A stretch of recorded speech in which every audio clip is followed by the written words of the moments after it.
करूंगा। नाम क्या तुम्हारा? ये बात है तुम्हारी समझ में नहीं है। तुम एक काम Hyundai. वही बात इसी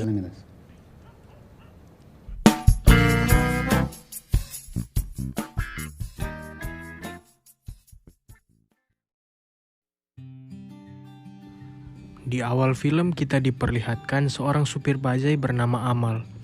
Ia sedang mengantarkan seorang wanita bernama Puja. Saat itu ada seorang anak pengemis bernama Pria. Ia sedang meminta uang pada Puja. Karena tidak diberikan, anak itu pun mencuri dompet Puja. Dan Amal kemudian langsung mengejarnya. Namun, ternyata Pria malah tertabrak oleh mobil.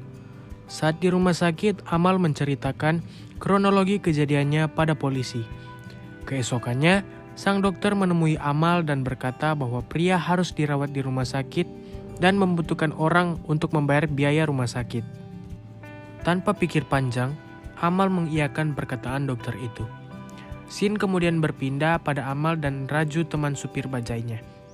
Saat sedang mengobrol, ada seorang pria bernama Jayaram yang ingin naik bajai Amal. Saat di perjalanan, Jayaram bertingkah sangat aneh. Ia bahkan memarahi Amal karena Amal menghentikan bajainya. Ia sampai menuliskan nama Amal di buku catatan miliknya. Padahal, Amal berhenti dikarenakan ada sebuah proyek pekerjaan yang menghalangi jalan. Saat sudah tiba di tempat tujuan, ternyata Amal mengantarkan Jayaram ke alamat yang salah. Oleh karena itu, Jayaram hanya membayar setengah dari tarif yang harus ia bayar. Untungnya, Amal adalah orang yang baik. Ia bahkan meminta maaf pada Jayaram karena salah mendengar tempat tujuan yang akan dituju Jayaram. Adegan lalu berpindah pada Jayaram yang sedang makan di restoran. Saat itu, ia sedang menegur pria yang sedang bernyanyi di restoran itu. Jayaram berkata bahwa suara pria itu merusak lagu yang dinyanyikannya. Kemudian saat akan pergi dari restoran, Jayaram membuat orang-orang yang ada di restoran takjub dengan suaranya. उसी से तू कोई हंसी. Beberapa hari kemudian, Jayaram dikabarkan meninggal. Oleh karena itu, anaknya yang bernama Haris dan Vivik mendatangi kantor pengacara.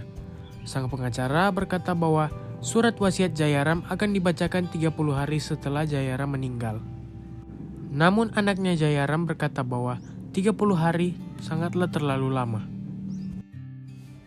Di sisi lain, Amal mengunjungi pria yang kondisinya sudah membaik. Malam harinya, di hotel milik Jayaram, asisten Jayaram yang bernama Suresh berkata bahwa ia kecewa karena tidak mendapatkan apapun dari warisan milik Jayaram. Vivik terkejut dan ingin mengetahui isi surat wasiat ayahnya. Kemudian, Amal yang sudah 3 hari tak pulang dimarahi oleh ibunya. Ibunya terus berkata bahwa Amal harus segera menikah dan mencari pekerjaan yang lebih baik. Di sisi lain, Vivek ternyata mempunyai hutang pada seseorang. Dan Vivek berkata bahwa ia akan segera melunasi hutangnya. Di sisi lain, Suresh asisten Jayaram berkata pada Vivek bahwa ia ditugaskan oleh pengacara untuk mencari supir bajai bernama Amal. Suresh berkata bahwa ia akan mencari Amal jika ia diberikan 20% dari harta Jayaram. Namun, Vivek tentu saja menolaknya. Suresh kemudian mencari Amal. Saat Suresh sudah bertemu Amal, Suresh mencoba menggali biodata dari Amal. Suresh kemudian berbohong pada pengacara bahwa ia memerlukan waktu untuk menemukan Amal. Dokter yang merawat pria berkata pada Amal bahwa pengobatan pria akan memerlukan banyak biaya. Scene lalu berpindah pada Amal yang mengantarkan Kunal. Setelah mengantarkan Kunal, Amal ingin meminjam uang pada ayahnya Kunal. Namun, ayahnya Kunal harus membicarakan hal itu pada istrinya. Kemudian, ayahnya Kunal membicarakan tentang masalah dari supir bajai anaknya, dan ternyata istri dari ayahnya Kunal adalah pengacara dari Jayaram. Scene lalu berpindah pada Suresh yang menyelinap masuk ke kantor pengacara dan membaca surat wasiat dari Jayaram. Ternyata, selama ini Jayaram berpura-pura miskin dan ingin mencari orang baik. Setelah ia bertemu Amal, dia merasa bahwa Amal adalah orang baik dan seluruh harta warisannya akan diberikan pada Amal. Saat itu juga, Suresh langsung menghubungi Vivek. Namun, Vivek tak menjawabnya karena sedang bermain judi. Kemudian scene berpindah pada dokter yang sedang berbicara dengan Amal. Dokter itu berkata bahwa operasi pria harus segera dilakukan, karena jika tidak akan terjadi hal yang fatal pada pria. Di sisi lain, Amal juga bingung karena ia tidak mempunyai biaya untuk mengobati pria. Namun pada akhirnya, Amal menjual bajainya untuk membayar biaya operasi pria karena pria tak memiliki orang lain selain Amal. Namun sayangnya, saat melakukan operasi yang dilakukan ternyata gagal dan pria akhirnya meninggal. Saat itu juga Amal langsung bersedih dan pulang ke rumah. Dan tanpa ia sadari, ia sedang diikuti oleh Suresh. Scene kemudian berpindah pada Amal yang kini bekerja di sebuah kantor pos.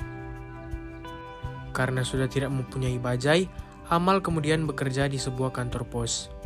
Suatu hari, Puja datang. Puja datang ke rumahnya Amal untuk mengunjungi ibunya dan Amal. Bukan hanya sekedar datang untuk berkunjung, ternyata Puja datang untuk memberikan mas kawin pada Amal. Puja datang dengan membawa onderdil bajai sebagai mas kawinnya dengan Amal. Sejak saat itu, Amal dan Puja pun berpacaran. Kemudian, scene berpindah pada Suresh. Suresh berkata pada pengacara bahwa ia akan segera membawa Amal besok. Malam harinya, Vivek datang ke rumah Suresh dan Suresh menjelaskan semuanya pada Vivek. Vivek marah karena keputusan ayahnya sangatlah gila. Vivek bahkan meminta Suresh untuk tidak membawa Amal dan akan membagi warisan itu dengan Suresh. Namun Suresh menolak. Akhirnya, Vivek pun menumbangkan Suresh dan membuang semua catatan Suresh tentang Amal. Kemudian scene berpindah pada Amal. Amal sedang mencoba memperbaiki bajai milik pamannya menggunakan onderdil yang diberikan oleh Puja. Dengan hebatnya, Amal berhasil memperbaiki bajai pamannya itu. Scene kemudian berpindah pada pengacara yang tengah khawatir. Pengacara itu khawatir karena Suresh tak kunjung datang membawa Amal ke kantornya. Oleh karena itu, pengacara itu pun datang ke rumah Suresh. Di sana, ia bertanya pada supirnya Suresh tentang keberadaan Suresh. Namun ternyata, supirnya tidak mengetahui keberadaan dari Suresh. Pada akhirnya, pengacara itu pergi mencari Amal dengan bantuan supir dari Suresh. Pengacara itu lalu berhasil menemui Amal dan memaksa Amal untuk pergi ke kantor pengacara. Sesampainya di sana, pengacara itu memberikan surat wasiat itu pada Amal. Amal yang membacanya hanya bisa tersenyum. Kemudian, pengacara itu meninggalkan Amal karena ada telepon yang masuk. Saat sedang menunggu, Amal kemudian pergi dari kantor itu karena ia harus pergi menjemput Puja. Saat di luar kantor, Amal memberikan uang dan sebuah kertas pada seorang anak pengemis. Kemudian, pengacara itu mencoba mengejar Amal, namun tak berhasil. Terlihat di situ ada seorang anak kecil yang sedang melukis di sebuah kertas yang adalah kertas wasiat dari Jayaram. Saat itu, pengacara itu berjanji bahwa semua harta Jayaram akan ia berikan pada Amal. Dan film pun selesai.